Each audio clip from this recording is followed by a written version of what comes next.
These things can be a pain to ship properly.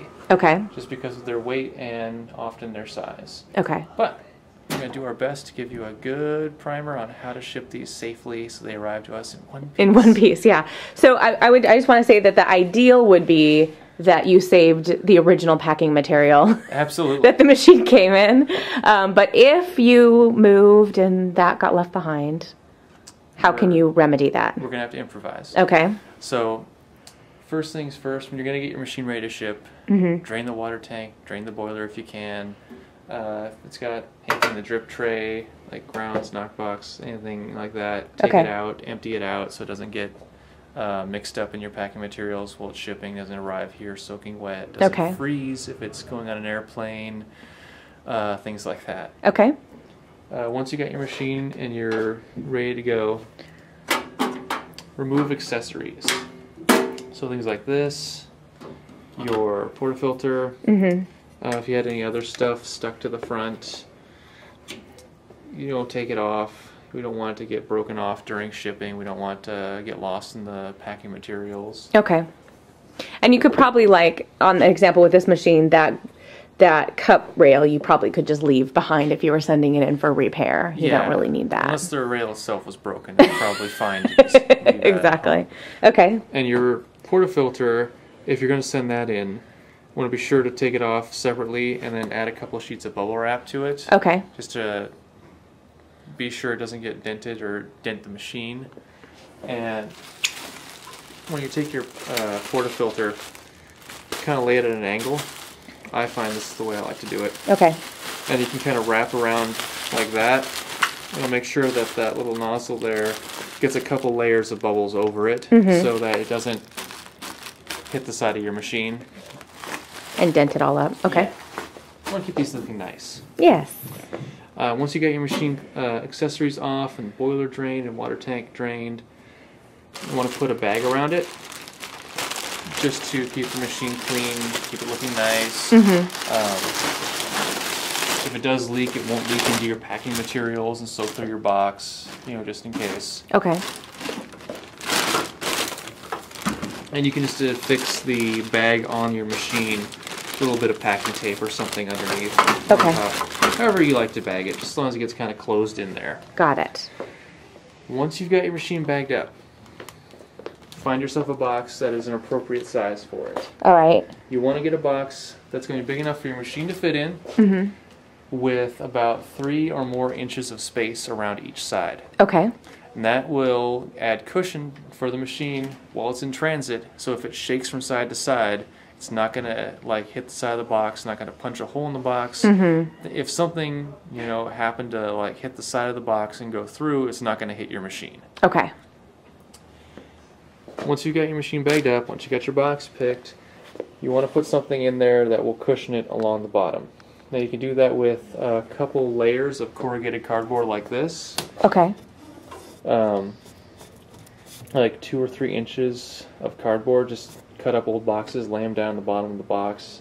That'll give it a nice bed to sit on where it's going to absorb any shocks that it gets from being picked up and set down and loaded in and out of trucks. Another option, get a couple layers of bubble wrap. Okay. And, you know, again, 2 to 3 inches of thickness will give you enough cushion that it'll protect your machine. And or if you can, like we use those Instapack things, but if you can find foam too, that would work as well. A foam layer. Okay. But not just a soft, like a cushion foam, like an actual industrial, I don't know, some sort of a shock absorbent kind of styrofoamy foam. Okay. Like what about a Tempur-Pedic pillow?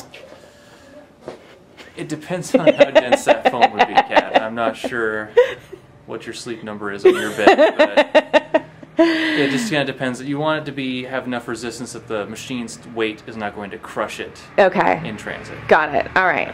So we've got our thick layer down here. Is that thick enough, or do we need to add more? Or that should be thick enough. Okay. It's about 2 inches thick. Got it. So you seat your machine gently on top of that. Try to keep it as centered as possible. Okay. Because you want to have even space around all sides and on top. Now you can, on a machine this heavy, if you've got more bubble wrap around, go ahead and wrap bubble wrap around the outside of it. Okay. That's great. If you don't, we have a couple other options. This kind of craft wrap paper you crinkle up. And the crinkling is important because if you don't crinkle it doesn't do anything. Okay. you want that space in there to give it like that kind of bounce to it. Okay. And really, with the craft wrap, you just want to fill all the space around the machine, like all the way around it. Okay. So that it's like super snug in there? Yes, because you don't want that machine to shake like this while it's in transit.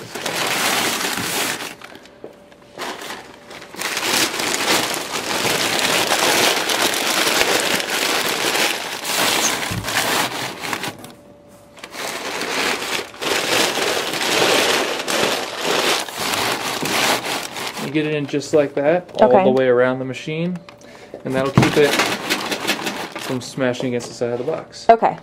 So now once I've got that, am I good? You want to mark your box on the outside with Sharpie to write your RA or RMA number, and maybe write the word fragile on the side so they know not to stack things on top of it, and a couple of arrows that say up wouldn't hurt. Okay. Do I need to put, once I put this paper, crinkly paper around the side, do I need to fill it in with anything? More crinkly paper on the top, or? Oh, yeah, absolutely. Okay, so all the way around the top so that it's all even. Yeah. Okay. And it's the same with if you're using packing peanuts, which you can get at any shipping place. Once you dump them into the box,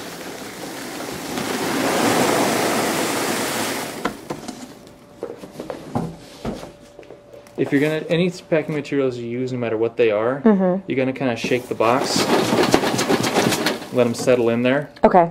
Because as this box moves and gets moved from truck to plane to truck, or however they're going to ship it, it's going to settle and it's going to shift around.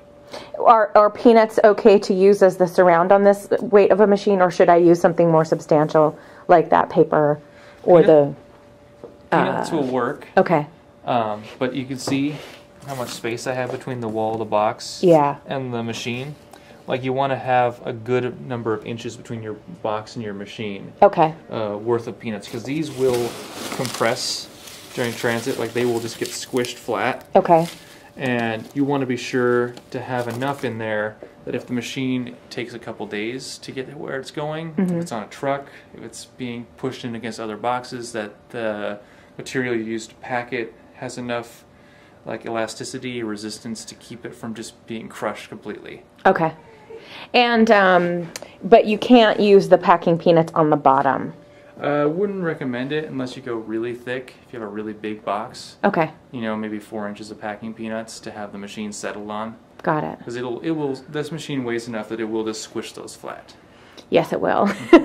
Okay, cool. So that's the basic tips around packing one of these big machines.